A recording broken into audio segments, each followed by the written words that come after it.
فخر اسقیا سیدنا عثمان غنی بے حد خوبصورت شخصیت کے مالک، جو بھی آپ کے پرنور چہرے کی طرف ایک بار دیکھتا تو دیکھتا ہی رہ جاتا۔ آپ کے چہرے پر جو یہ نور تھا، اس کی اصل وجہ یہ بھی تھی کہ آپ کو بارگاہ نبوی سے ذوالنورین یعنی دو نوروں والا کا لقب عطا ہوا تھا، اور وجہ کہ رسول اللہ کی دو شہزادیاں، شہیدی بیٹیاں حضرت رقیہ اور پھر ان کی وفات کے بعد حضرت ام کلثوم آپ کے نکاح میں آئی تھی، اور یہ وہ سعادت ہے ناظرین کرام جو سیدنا عثمان غنی کے علاوہ کائنات کے کسی اور ذی نفس کے حصے میں نہیں آئی، کہ ان کے نکاح میں کسی پیغمبر کی دو صاحبزادیاں آئی ہوں۔ اللہ اکبر۔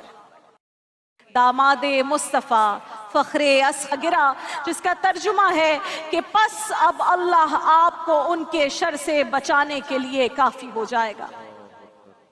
اپنے محبوب شوہر کو خون میں لت پت دیکھ کر حضرت عثمان کی زوجہ حضرت نائلہ نے روتے ہوئے قاتلوں سے کہا، آج تم نے ایک ایسے شخص کو شہید کر دیا جو ساری رات جاگ کر ایک رکعت میں قرآن کریم مکمل کر لیتا تھا۔ اللہ اکبر۔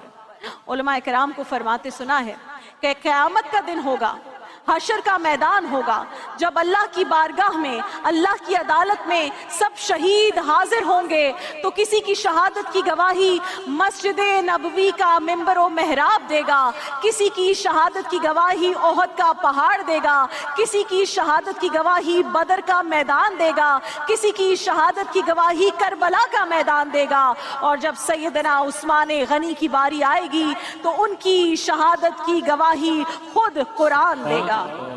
اللہ اکبر۔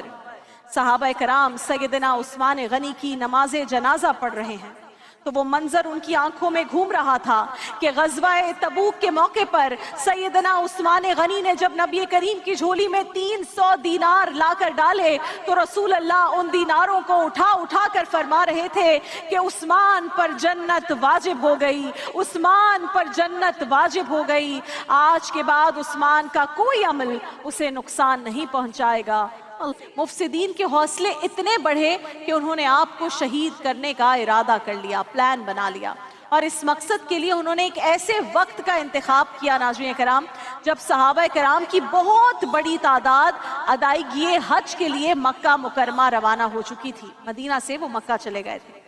ذی قعدہ سن 35 ہجری کے آخری ایام مفسدین نے آپ کے گھر کا محاصرہ کر لیا ہے، لوگوں کو اشیاء خورنوش بھی گھر کے اندر لے جانے سے روک دیا گیا ہے، اور اسی عالم میں 17 ذی الحج کی وہ رات آتی ہے جو آپ کی زندگی کی آخری رات تھی۔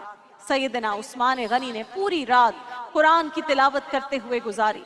تھوڑی دیر کے لیے آنکھ لگی تو سبحان اللہ رسول اللہ خواب میں تشریف لاتے ہیں۔ آپ کی آنکھ کھلی تو وہ سحری کا وقت تھا۔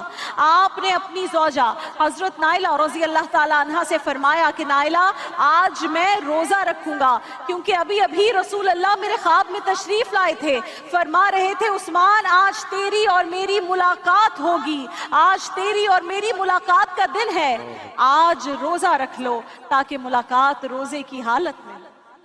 سیدنا عثمان غنی نے روزہ رکھ لیا۔ رسول اللہ کے چچا زاد بھائی حضرت عبداللہ بن عباس رضی اللہ تعالیٰ عنہ فرماتے ہیں کہ جب مفسدین نے سیدنا عثمان غنی رضی اللہ تعالیٰ عنہ کو شہید کرنے کے لیے ان کے گھر کا محاصرہ کیا تو میں ان سے ملنے گیا۔ وہ شہادت سے پہلے ان کی زندگی کا آخری دن تھا، آخری مومنٹس تھے۔ عبداللہ بن عباس کہتے ہیں کہ جب میں ان سے ملنے پہنچا تو میں نے عثمان غنی کی آنکھوں میں آنسو، لبوں پہ مسکراہٹ دیکھی۔ میں نے وجہ پوچھی تو فرمایا آج میرے لیے خوشی کا دن ہے، آج میری شہادت ہونے والی ہے۔ میں نے کہا کیا ہوا ہے ایسا کہ آپ اس طرح کہہ رہے ہیں؟ تو کہنے لگے کہ رات کو خواب میں رسول اللہ نے روزہ رکھنے کو کہا تھا، میں نے روزہ رکھ لیا ہے، ابھی دن میں روزے کی حالت میں کچھ غشی طاری ہو گئی تو خواب میں پھر آقائے دو جہاں تشریف لائے، خواب میں پھر آقائے دو جہاں تشریف لائے۔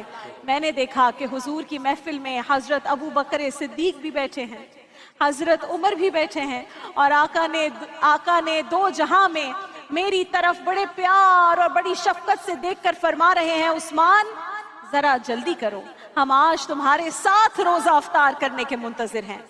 حضرت عباس فرماتے ہیں اللہ کی عزت کی قسم، مغرب سے پہلے عثمان شہید ہو گئے۔